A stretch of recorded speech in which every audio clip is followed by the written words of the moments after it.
வணக்கம். தினமலர்.com இரவு 8 மணி செய்திகள். முக்கிய நிகழ்வுகள். அப்சல் குரு விவகாரத்தால் மாநில அரசுகளுக்கு மத்திய உள்துறை எச்சரிக்கை, கண்காணிப்பு மற்றும் பாதுகாப்பை பலப்படுத்த அறிவுரை. லோக்சபா தேர்தலை சந்திக்க பாரதிய ஜனதா வியூகம். டெல்லியில் மார்ச் மாதம் கூடுகிறது தேசிய கவுன்சில் கூட்டம். காவிரி நீர் திறக்கப்பட்டதால் கர்நாடகத்தில் வலுக்கிறது போராட்டம். KRS அணை பகுதியில் 144 தடை உத்தரவு அமல். விரிவான செய்திகள். பார்லிமென்ட் மீது தாக்குதல் நடத்திய பயங்கரவாதி அப்சல் குரு தூக்கிலிடப்பட்டதை தொடர்ந்து மாநிலங்களின் பாதுகாப்பை பலப்படுத்த மத்திய உள்துறை அமைச்சகம் அறிவுறுத்தியுள்ளது. பயங்கரவாதிகள் தாக்குதல் நடத்த திட்டமிட்டிருப்பதாகவும் எச்சரித்துள்ளது.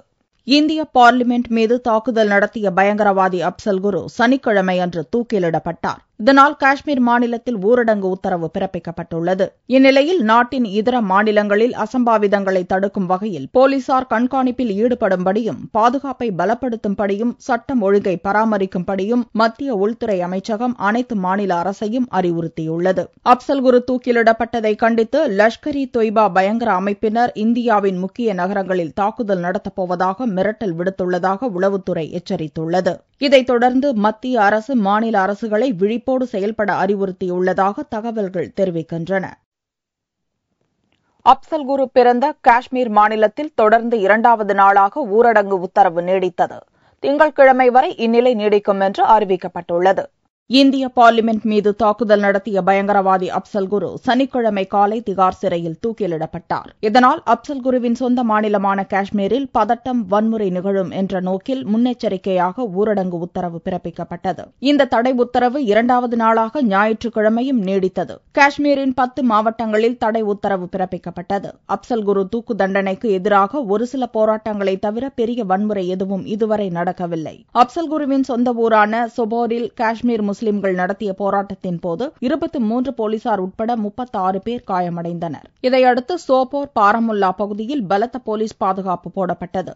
கேபிள் டிவி, இணையதள, மொபைல் போன் இணைப்பும் துண்டிக்கப்பட்டன. மக்கள் அமைதியை கடைபிடிக்கும்படி மாநில முதல்வர் ஒமர் அப்துல்லா வேண்டுகோள் விடுத்துள்ளார். காஷ்மீரில் திங்கட்கிழமை வரை ஊரடங்கு உத்தரவை அமல்படுத்த அரசு முடிவு செய்துள்ளது. மார்ச் மாதம் டெல்லியில் நடக்கும் பாரதிய ஜனதா தேசிய கவுன்சில் கூட்டத்தில் லோக்சபா தேர்தல் வியூகம் உள்ளிட்ட முக்கிய முடிவுகளை எடுக்க உள்ளதாக பாரதிய ஜனதா மூத்த தலைவர் வெங்கையா நாயுடு தெரிவித்துள்ளார்.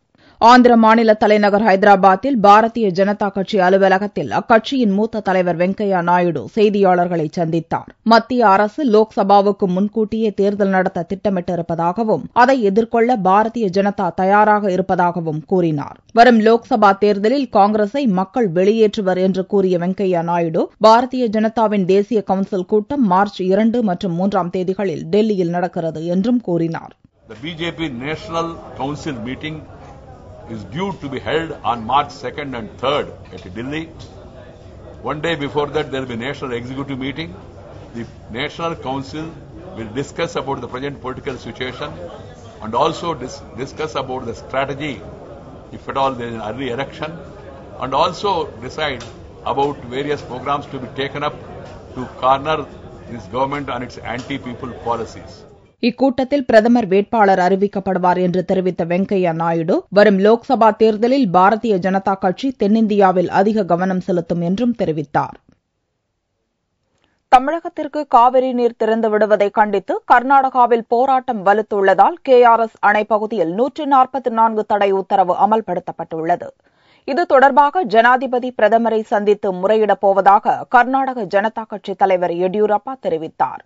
தமிழகத்திற்கு 2.44 TMC நீரை திறந்துவிட கர்நாடக அரசுக்கு உச்சநீதிமன்றம் உத்தரவிட்டது. மாநில முதல்வர் ஜெகதீஷ் ஷெட்டர் கிருஷ்ணராஜசாகர் அணையிலிருந்து தண்ணீரை திறந்துவிட சனிக்கிழமை அன்று உத்தரவிட்டார். இதற்கு எதிர்ப்பு தெரிவித்த கர்நாடக ஜனதா கட்சி தலைவர் எடியூரப்பா தனது பாத யாத்திரையை பாதியிலேயே நிறுத்திவிட்டு ஆதரவாளர்களுடன் மைசூர் சென்று KRS அணையை முற்றுகையிட்டார். இதையடுத்து போலீசார் எடியூரப்பாவையும் அவரது ஆதரவாளர்களையும் கைது செய்து பின்னர் விடுவித்தனர். இந்நிலையில் செய்தியாளர்களிடம் எடியூரப்பா கூறுகையில் மாநில அரசு பெங்களூர், மைசூர், ராம்நகரம், மாண்டியா மக்களின் குடிநீர் தேவையை கருத்தில் கொள்ளாமல் தமிழகத்திற்கு தண்ணீர் திறந்துவிடப்பட்டுள்ளது என்றார்.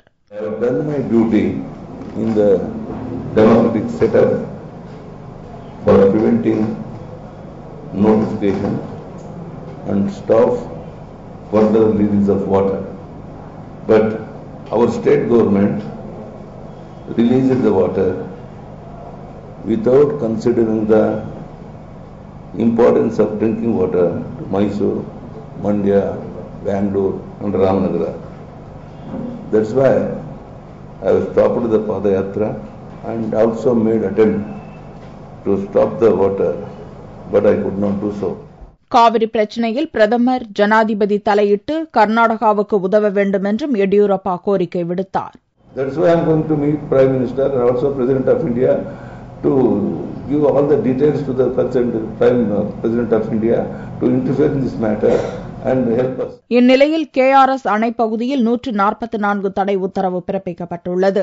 அங்குள்ள பிருந்தாவன் பூங்காவிற்கு சுற்றுலா பயணிகள் செல்லவும் தடை விதிக்கப்பட்டுள்ளது. காவிரி விவகாரம் தொடர்பாக உச்சநீதிமன்றத்தில் திங்களன்று சீராய்வு மனுவை தாக்கல் செய்ய கர்நாடக அரசு முடிவெடுத்துள்ளது. தமிழகத்தின் விவசாயத்தை காப்பாற்ற தனி பட்ஜெட் வேண்டும் என்று விவசாயிகள் கோரிக்கை விடுத்தனர்.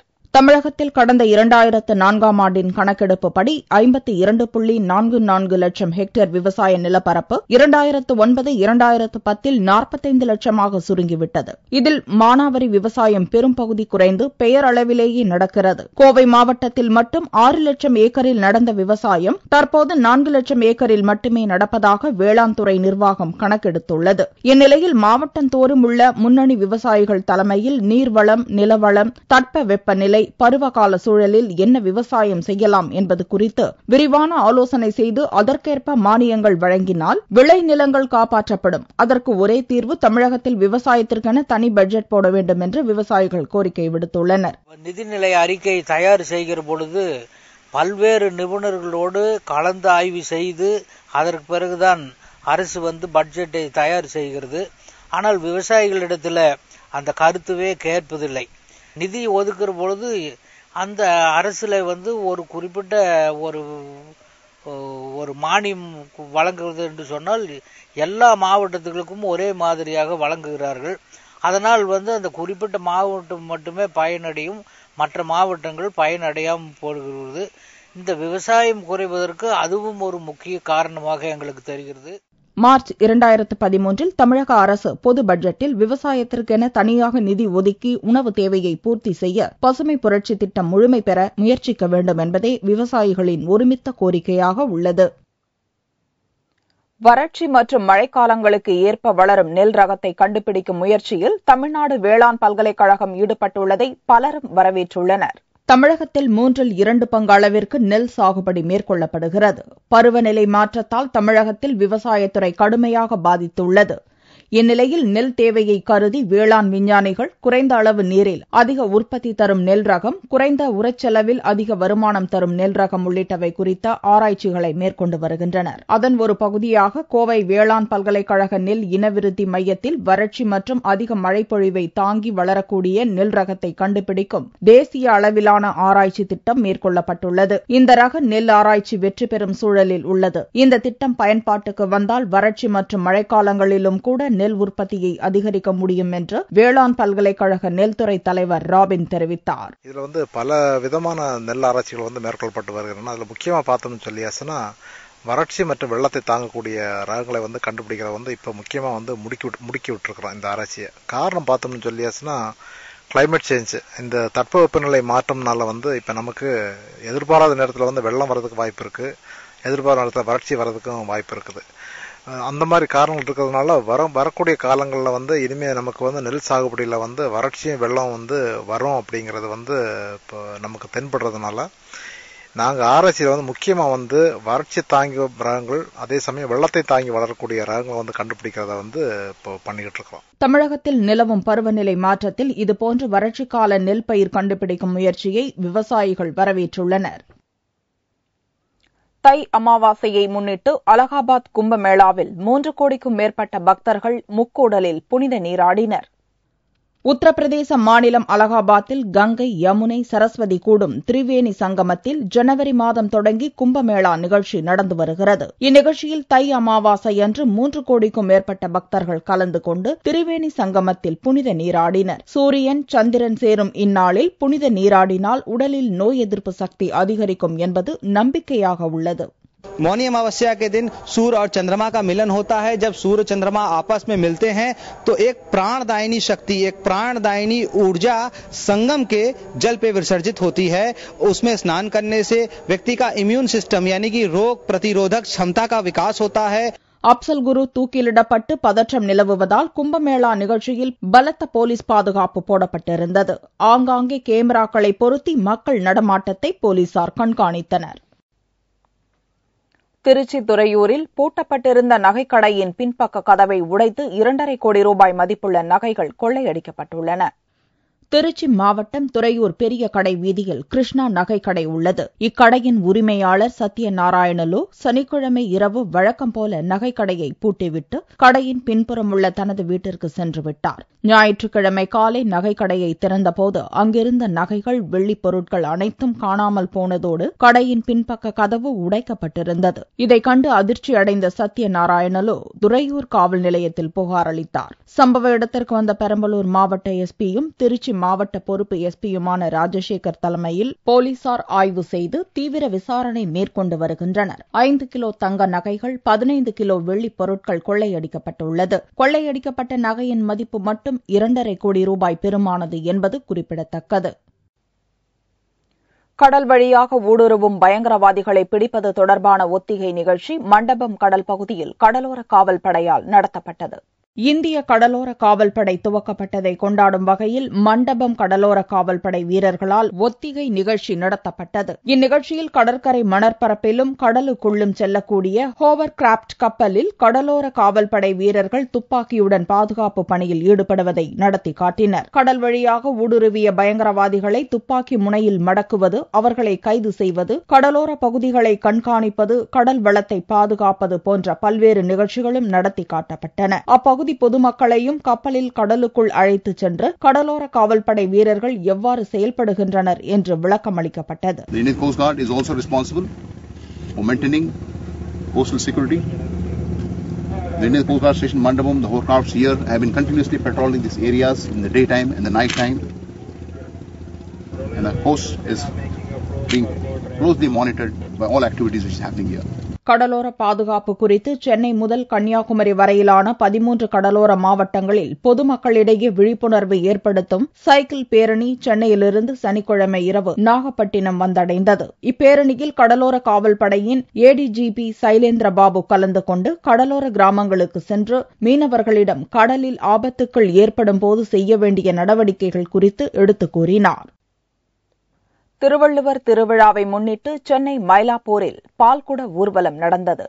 உலக பொதுமறை தந்த ஐயன் திருவள்ளுவரை போற்றும் வகையில் ஞாயிற்றுக்கிழமை அன்று திருவள்ளுவர் திருவிழா நடந்தது. இத்திருவிழாவை முன்னிட்டு உலக வள்ளுவர் குல பேரவை சார்பில் சென்னை மயிலாப்பூரில் உள்ள திருவள்ளுவர் சிலையிலிருந்து பால்குட ஊர்வலம் புறப்பட்டது. இந்த ஊர்வலத்தை முன்னாள் உச்சநீதிமன்ற நீதிபதி மோகன் துவக்கி வைத்தார். திருக்குறள் போல் உலகத்தில் ஒரு சிறந்த நூல் கிடையவே கிடையாது என்பதிலே எந்த விதமான ஐயமில்லை.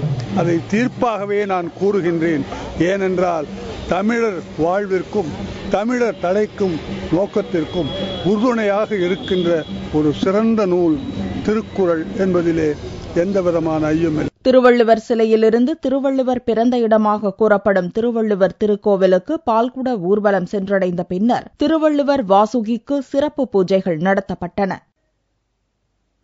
தங்கத்தின் விலையில் ஞாயிற்றுக்கிழமை அன்று மாற்றமில்லை. ஒரு சவரன் தங்கம் 22,936 ரூபாய்க்கு விற்பனையானது. 1 கிராம் ஆபரண தங்கம் 2,867 ரூபாயாக இருந்தது. 1 கிராம் வெள்ளி 62 ரூபாய் 30 காசுகளுக்கு விற்பனையானது.